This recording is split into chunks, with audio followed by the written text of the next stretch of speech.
We know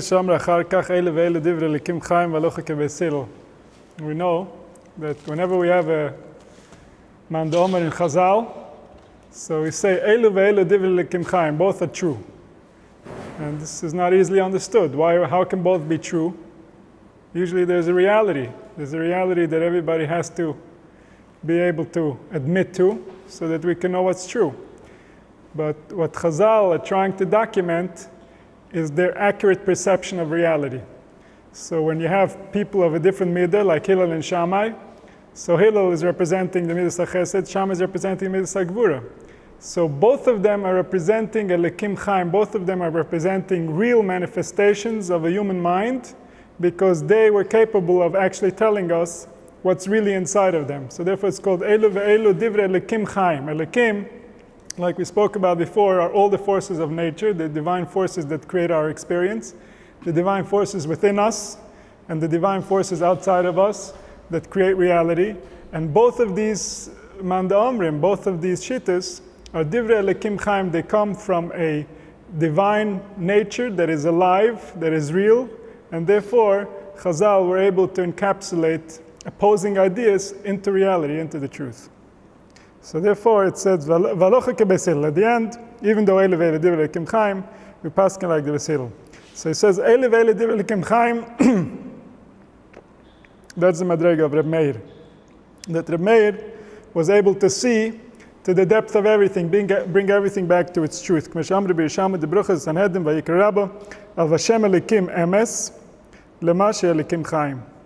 That HaKadosh Baruch Hu, the Shem Havaya, is called emes, like we know, HaKadosh Baruch Hu emes. Everything that is Him.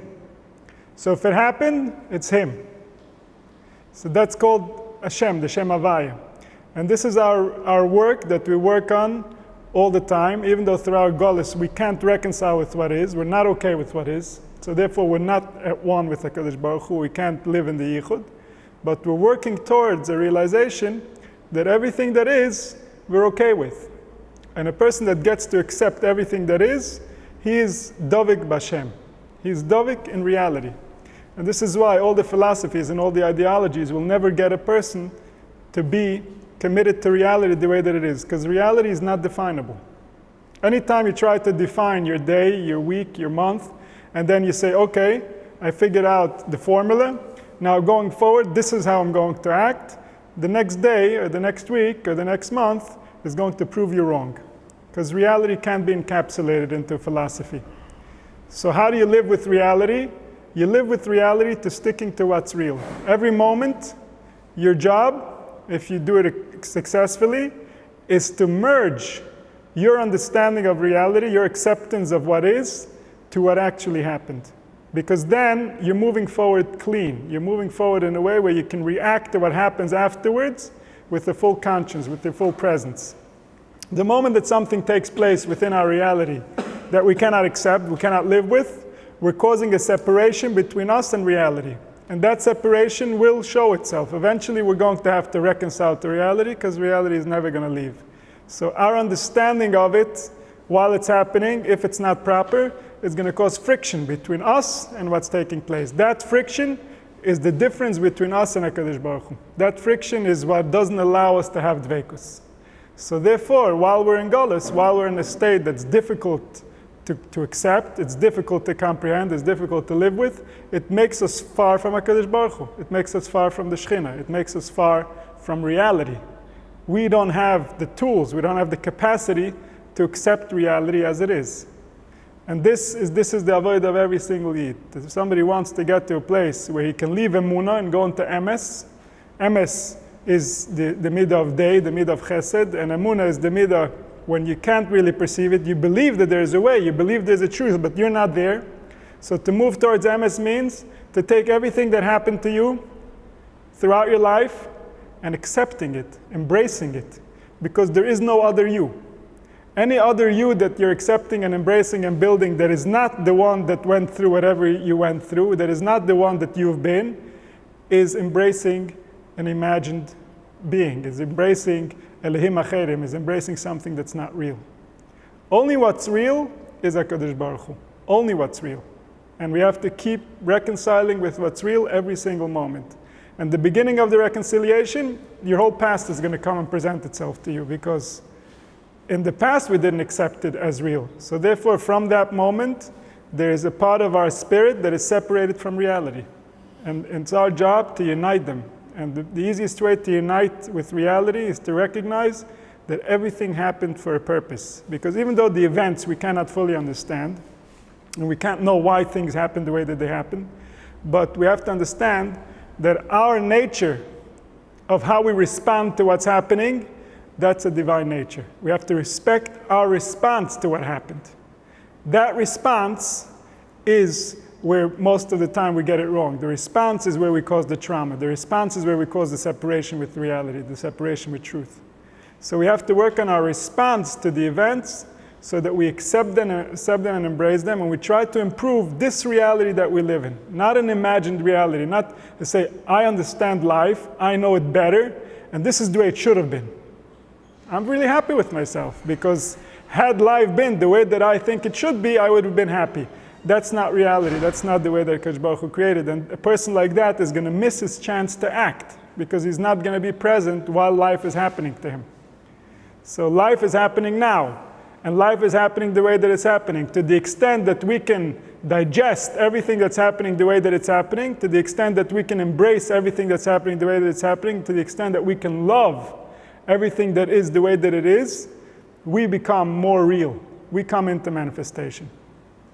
So this is the beginning of the avodah for a person to find HaKadosh Baruch Hu. So he says, the emes rosh v'soif v'mtzoi shel esem v'shtayim oisius. Emes is the first letter, the middle letter, and the end letter, which means that it's the beginning, the middle, and the end, like we say, hoya hoiva v'yiyah. Everything that was, everything that is, everything that will be is HaKadosh Baruch Hu, because he made it be the way that it is. So to the extent that you can live with it, to the extent that you can embrace it, then you're close to him. To the extent that you can't handle it, then you're at odds with him. And this is how people get even physical disease, by being opposed to what's real, by being opposed to what's actual, to what's happening. And this is because they don't have the proper software within their minds to be able to digest, to be able to transform the things that seem painful, that seem out of place, to recognize their true essence. Like we spoke about Reb Meir, that this was his specialty, that Reb Meir could bring everything back to the origin, could bring everything back to the light. So this is our avodah on an individual level, that we need to be able to accept everything that happened to us from childhood all the way till today, to be able to reconcile with that, to be able to carry all that with us, and realize the proper place for the events that happened and how they contributed to us being us, and to be able to love the creature that our past created. And then we have to be able to do that as well on a collective level, to be able to look at our history, to be able to look at human history, and reconcile what happened, why it happened, how it happened, because that's the embracing of HaKadosh Baruch Hu. Embracing reality is embracing HaKadosh Baruch Hu. There's no difference between the two. Mashenken, a person who simply embraces a philosophy, he's moving away from HaKadosh Baruch Hu. HaKadosh Baruch Hu didn't create philosophies, HaKadosh Baruch Hu created reality. The philosophies are our attempt to understand reality. But none of these attempts are ever going to be fully successful, because reality is beyond our ability to contemplate. Reality is beyond words. Words can never contain reality. Our mind is capable of contemplating words in order to allow us to become at peace with reality. But reality itself is much bigger than anything our mind could perceive, and it's much bigger than anything that words can allow for us to transmit. So we have to be able to be at peace with what's real. Everything that we talk about, all the words that we're using, is to point us to reality so that we can find a way to be peaceful within that reality. So it all serves HaKadosh Baruch Hu. Who's HaKadosh Baruch Hu? The truth. So the Torah Shebichsav and the Torah Shebal Peh, both of them are trying to express a route for us, a derech, how we're going to be able to accept reality as it is. By giving us the proper context, by giving us the ability to look at it from the right way, from the way that the wise saw it as it was happening, we'll be able to merge with that reality, to accept that reality for what it is, the way that it is. And that means a person coming close to HaKadosh Baruch Hu. If a person can live for a single moment with full acceptance, then he'll experience such a lofty feeling, his mind will be so free that the odds are he's never going to go back to his old way of thinking. This is how the Pasuk says, Yiras Hashem Tohora, Emedeslad. If a person can have Yiras Hashem Tohora, even just for 1 second, but it's pure, he properly accepts everything the way that it is, he will realize something in that moment that he will never want to give away. Because that moment will become his ability to see that life is not what he thinks it is. His mind is not limited to the ways that he's experienced it. His mind can experience reality from very, very pleasurable and blissful and joyful perspectives. And this is available to every single mind.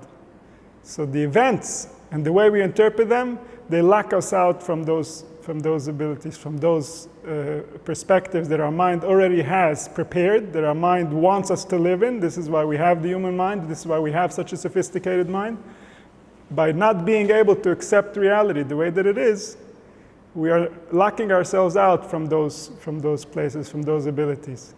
And this is the reason for people needing to work very hard on their midos, because through bad midos, we cause ourselves and the people around us not to be able to have access to themselves, to their own mind. So if a parent doesn't have the right midos, their child will never be able to gain access to blissful mind patterns, because from a very young age the mind will be disturbed by the midas of the parent, and the human mind is divine. It's extremely sensitive. It understands in ways that we can't even imagine, ways that are much deeper than words. And as the child experiences those realities, it causes his future to be very bleak. It causes him not to develop his brain the way that it was intended to be developed.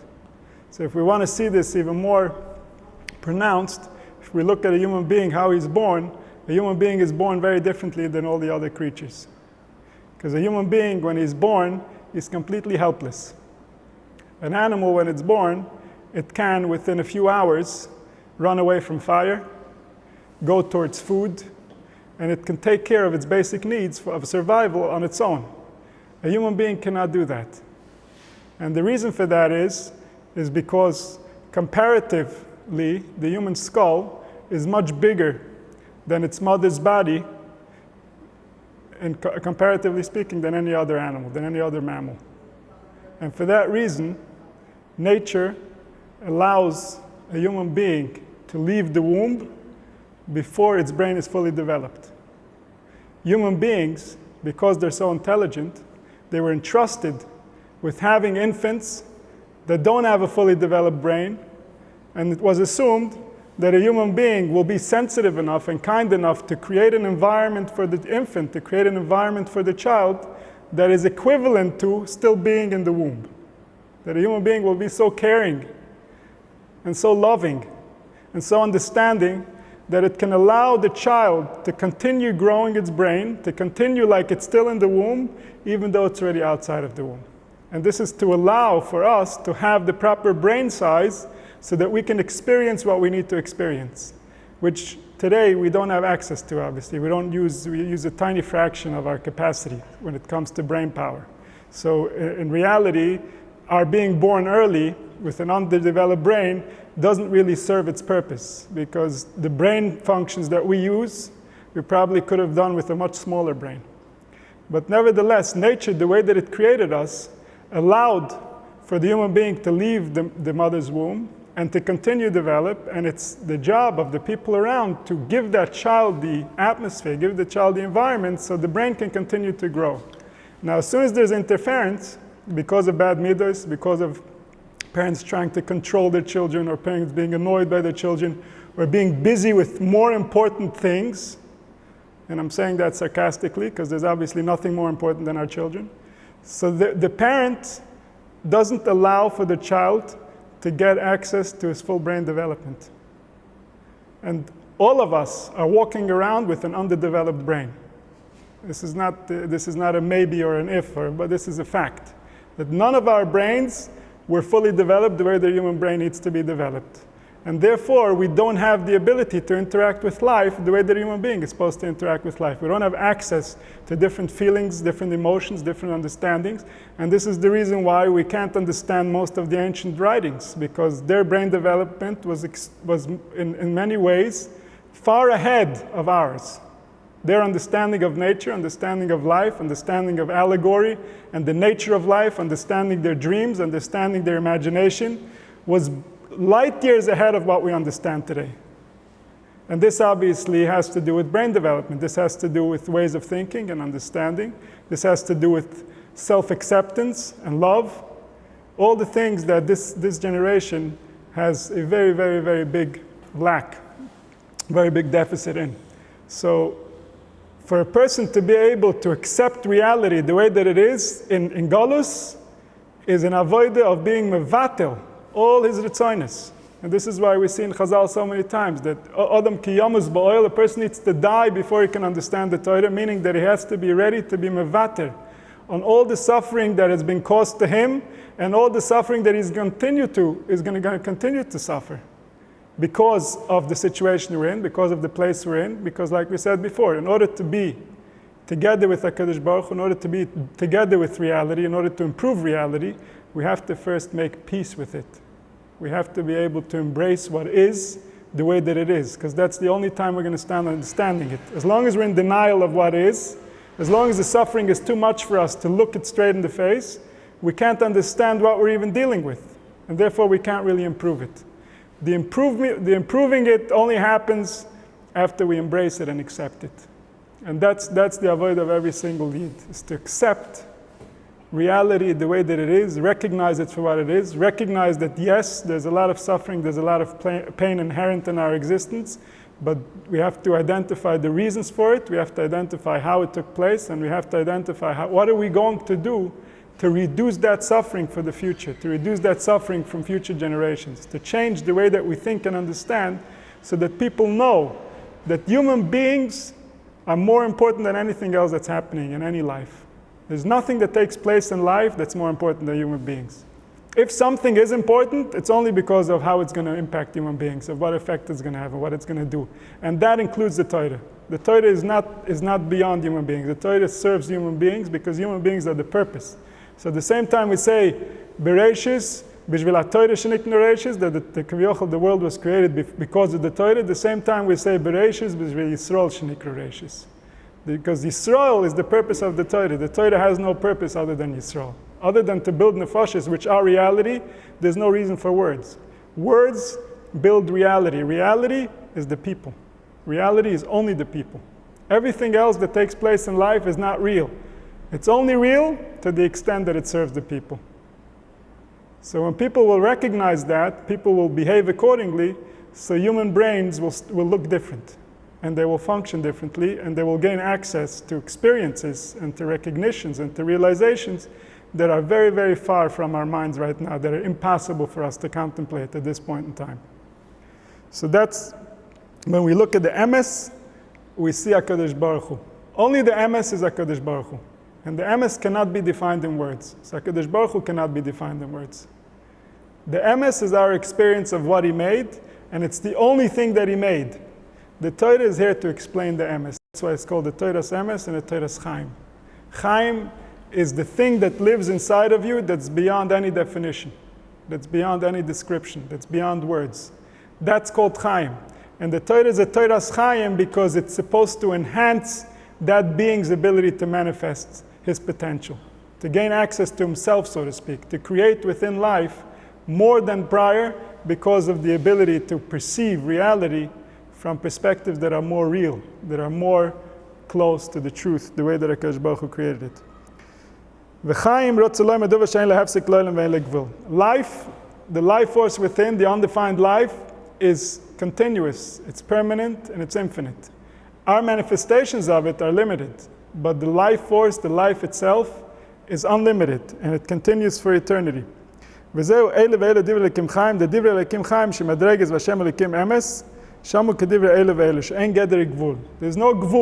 that we say the truth can only be this way or the truth can only be that way. The truth is what it is. If Shammai sees the truth one way, that's true. As long as he sees it with a clear mind, then he says, this is my human manifestation. This is how HaKadosh Baruch Hu created me. And Hillel says the opposite, and there's nothing wrong with that. HaKadosh Baruch Hu can contain both of those sides at the same time. That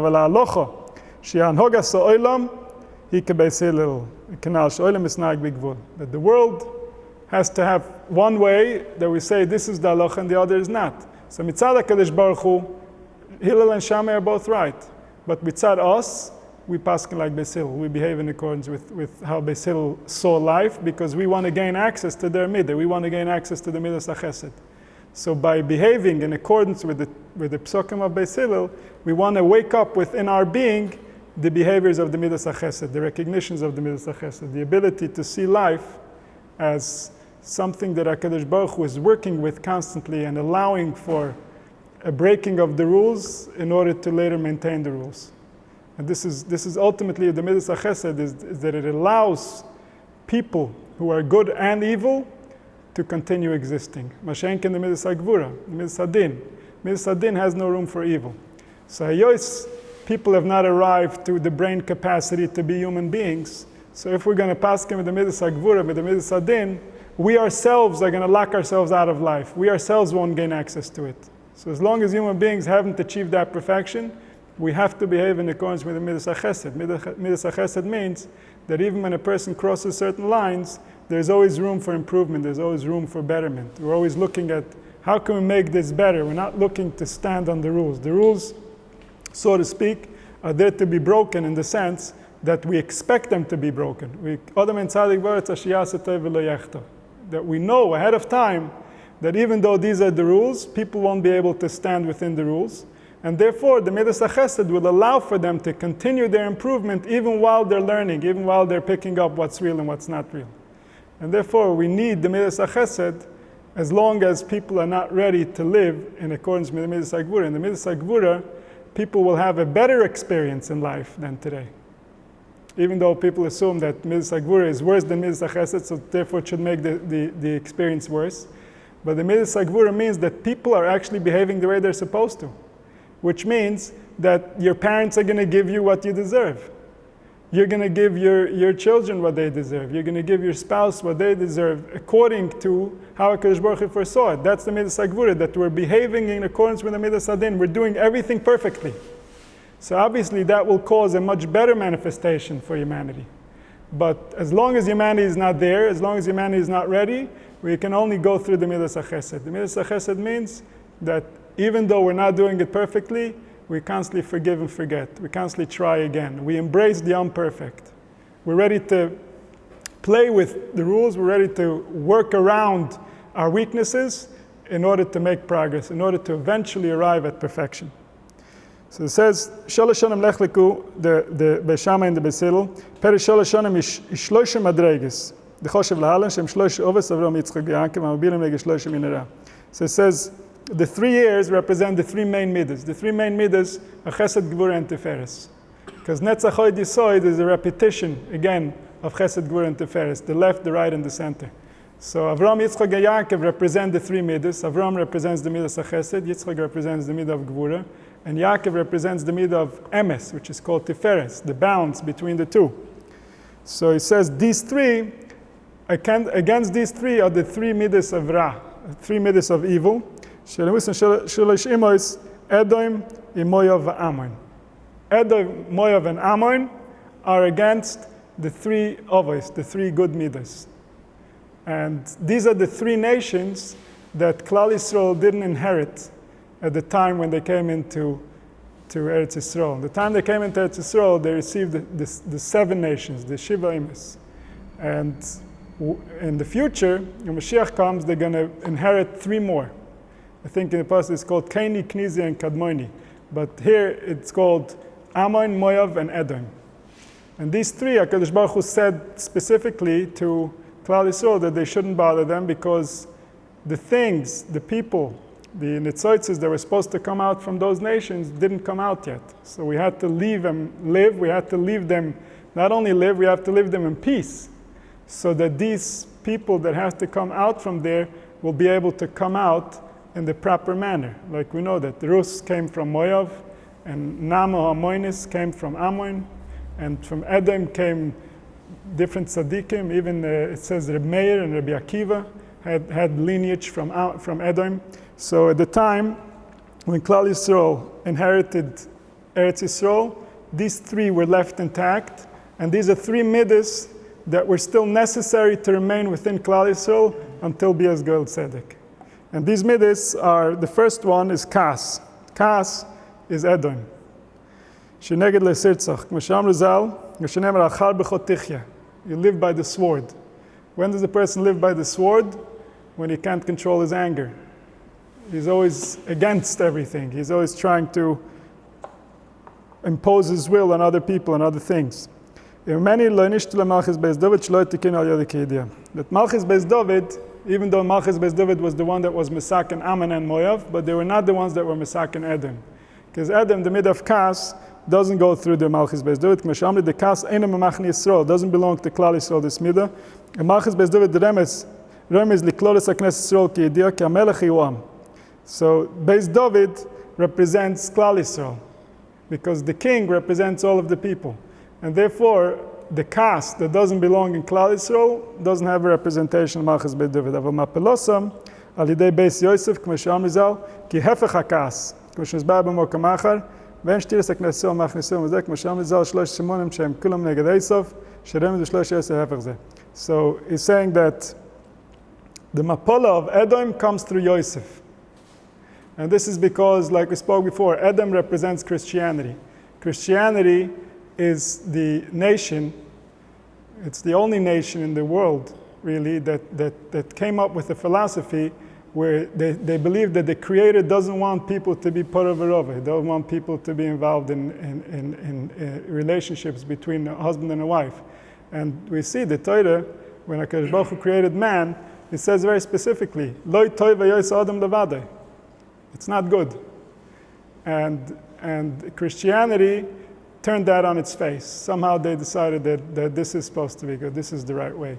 And therefore Yosef, who represents the Yesod, we know this, in the Rashi Parshas Vayeshev, he brings a mashal with a pachmi that had a lot of straw coming through, and he was scared about the straw, and it says nitzitz, one spark of fire goes out from the pachmi, and all the straw gets burnt.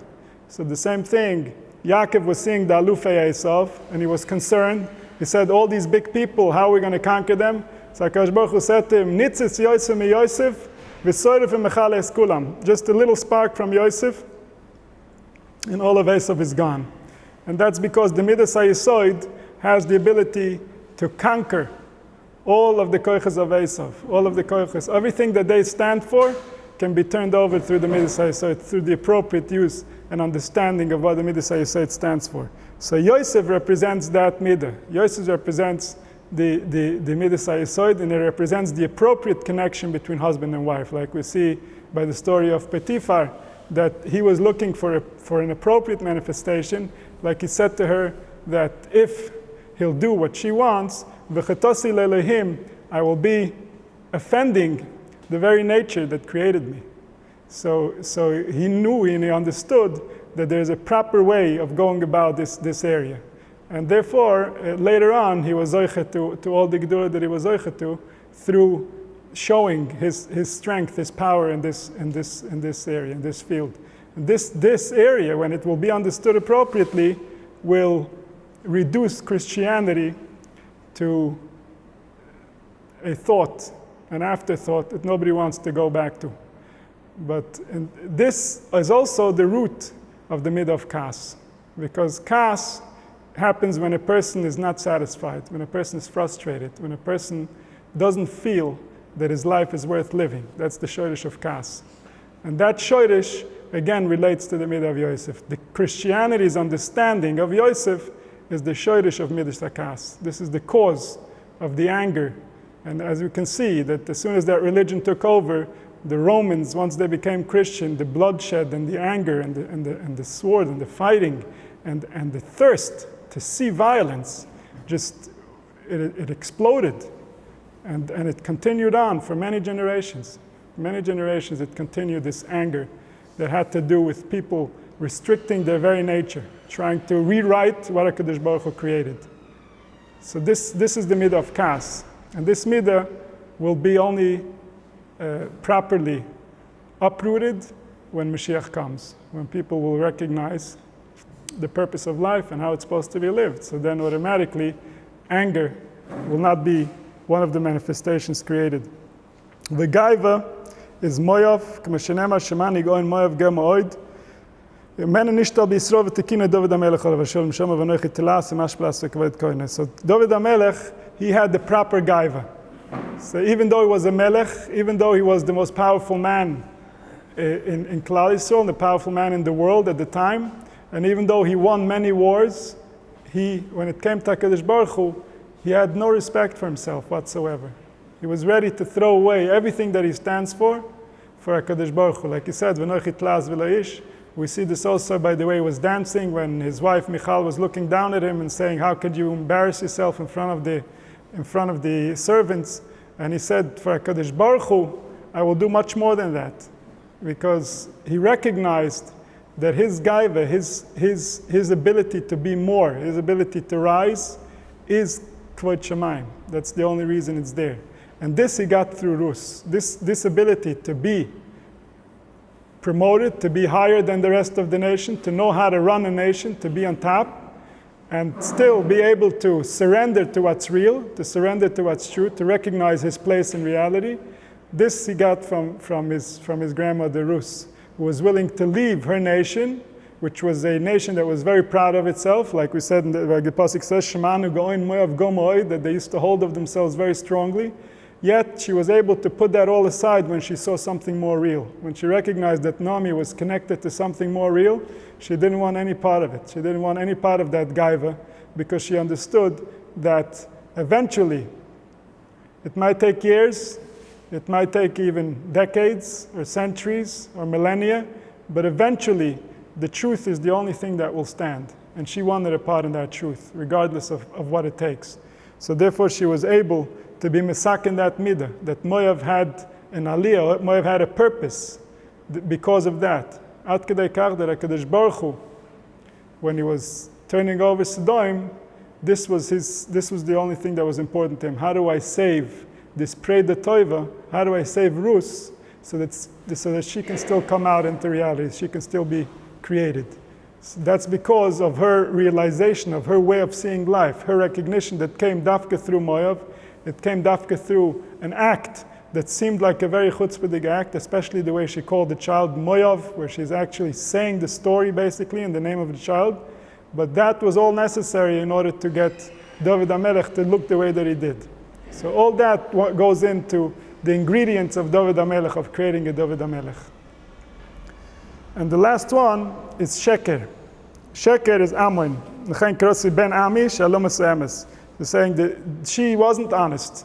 She called him Ben Ami. She didn't call him Moav because she was hiding the truth. So Amon has the koich of Sheker.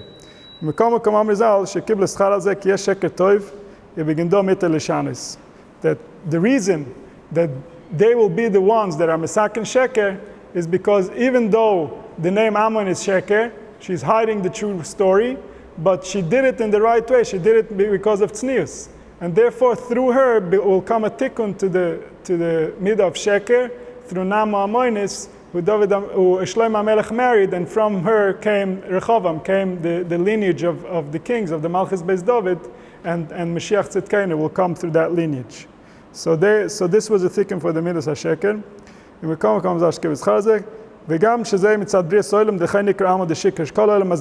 That this world is called the Olam HaSheker, meaning this world was created in a way that Sheker is going to reign supreme. This is going to reign supreme. This world, the way that we speak, the way that language evolved, the way that we interact with each other, it's all based on Sheker. It's Olam HaSheker. Everything we say is inherently Sheker, because the words cannot describe the reality the way that it is. So as long as we don't gain access to a better interpretation of life, to a deeper understanding of life, the world that we're living in now is a bridge between the emes that existed before language and the emes that's going to exist after language. But in the meantime, it's all lies. Everything is lies. Everything we see and everything we read is a lie. It's not fully true.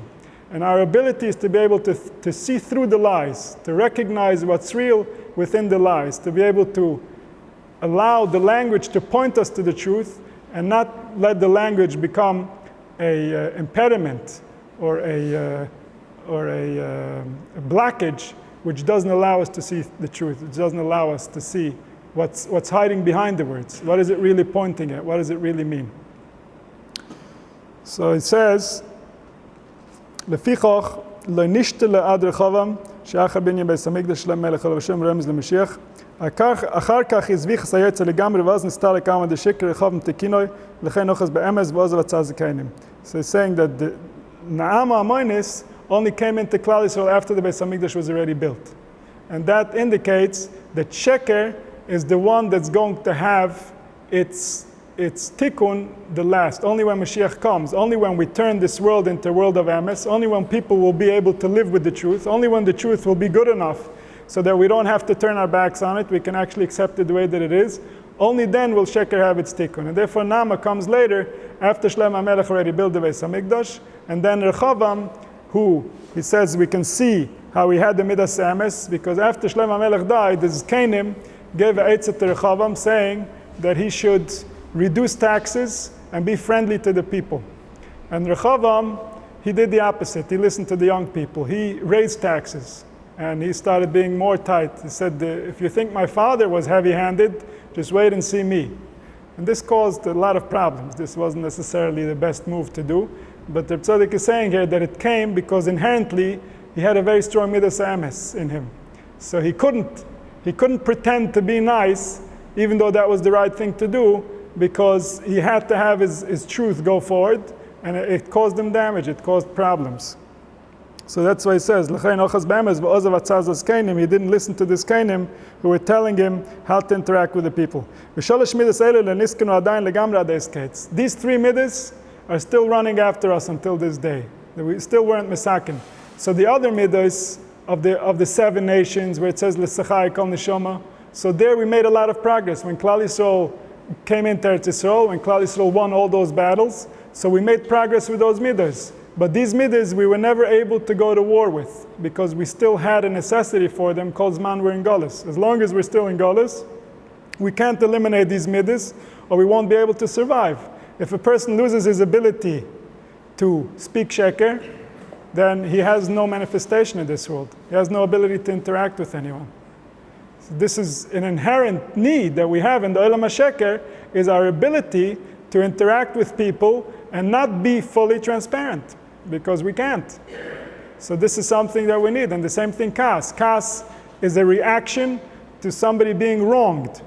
So as long as there's people who want to wrong you, you need to have the Midas HaKas tucked away somewhere in order to allow for you to protect your interests, in order to allow for you to protect what's necessary. And this is how we see that HaKadosh Baruch Hu, when it comes to saving Klal Yisrael, there's a lot of language about anger. We see by the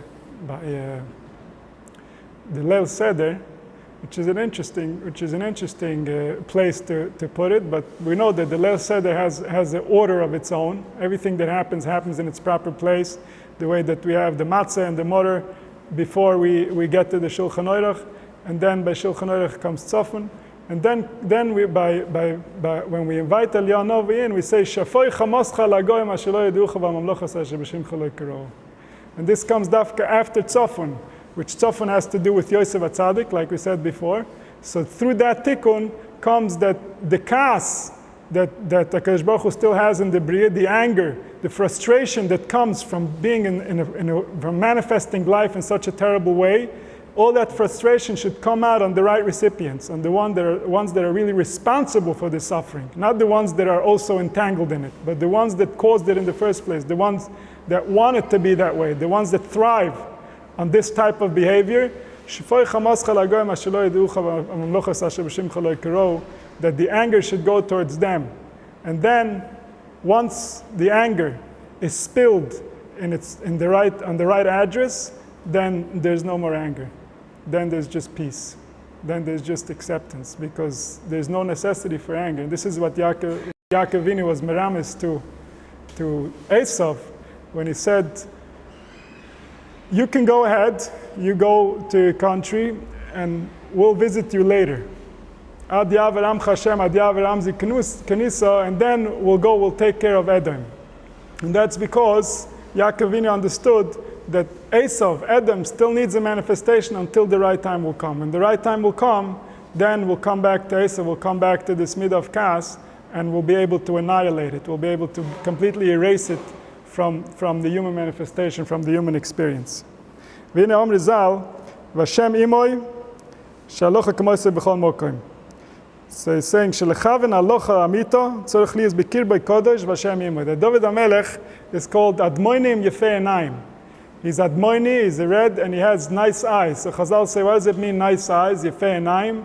It means she'alocha k'moisei b'chol mokom, that he can see life the way that it really is. So he says for a person to be able to see life the way that it really is, that it should be alocha k'moisei b'chol mokom, it doesn't come from having a very sharp brain. It doesn't come from spending a lot of time handling. It comes from actually connecting to the root of the truth, to connecting to something that's so real that once that the heart is connected the appropriate way, everything that mind thinks and feels is divine. It's HaKadosh Baruch Hu. And this is brought, Reb Tzodok brings it, and maybe others, it says, Shov lechem mashkim ekim achri sheves, oich lelechem u'atzovim. Shov lechem means it's false for you. Those people who wake up early, oich lelechem u'atzovim, that they break their minds in order to understand Torah. It says, Ken yiten lidid Hashem. That Shlomo HaMelech was called Yedid Hashem, Kadosh Baruch Hu Ahevoy. He receives all that knowledge, all that chachma and beyond within his sleep. Ken yiten lidid Hashem. It says, Shav lechem ashkim ekim achre sheves oich lelechem u'atzovim. You guys are trying to break yourself. That's the wrong way. Ken yiten lidid Hashem. If you can try to be friends with what's real, if you can try to be korev to HaKadosh Baruch Hu mitzad ha'ahava, then in your sleep you can gain bigger chidushim than those people who break themselves. And this was also seen by the Arizal, that in his sleep he could see things that would take years and years and years to describe, because the human mind, the human connection to the spirit is way deeper than the intellect. The intellect is but a tiny spit of the human intelligence, of the intelligence that creates the human body. So when a person gains access to his real intelligence, when a person gains access to his real self, so dafka in his sleep, in the time when the intellect is put aside, and the time when the intellect is not working, that's when he gets his greatest insight. That's when he gets his deepest realizations. So we should all be zoiche that HaKadosh Baruch Hu should teach us his Torah in a way that he taught us to his Yedidim, that he teaches his friends, because today all of us are HaKadosh Baruch Hu's friends. All of us have been through so much, have gone through so much, not only in our own lives, but over the thousands of years of Galus, we've been through so much suffering that we know that the Chazal say that the Smechem b'Yisirim, people are happy with Yisirim, and they're naluvim b'einam olvim, they get embarrassed and they don't fight back. Aleim hakosav oimer v'ahavav ketzeis hashemesh b'gvirosa. That's a proof of somebody who loves HaKadosh Baruch Hu. Somebody who is willing to go through suffering and to still look for HaKadosh Baruch Hu. That's called a lover of HaKadosh Baruch Hu. He loves the truth so much that even though the truth is smacking him in the face, he still comes back for more, because he needs to know the truth. He's recognized what's important to him. So today, any person who's looking for the truth is called a lover of HaKadosh Baruch Hu. It's called a lover of truth. So therefore, HaKadosh Baruch Hu should teach us, like he taught Shlomo HaMelech, he should open our minds, he should open our neshamas, and he should bring us the Gula Shlema of Meher B'Yameinu.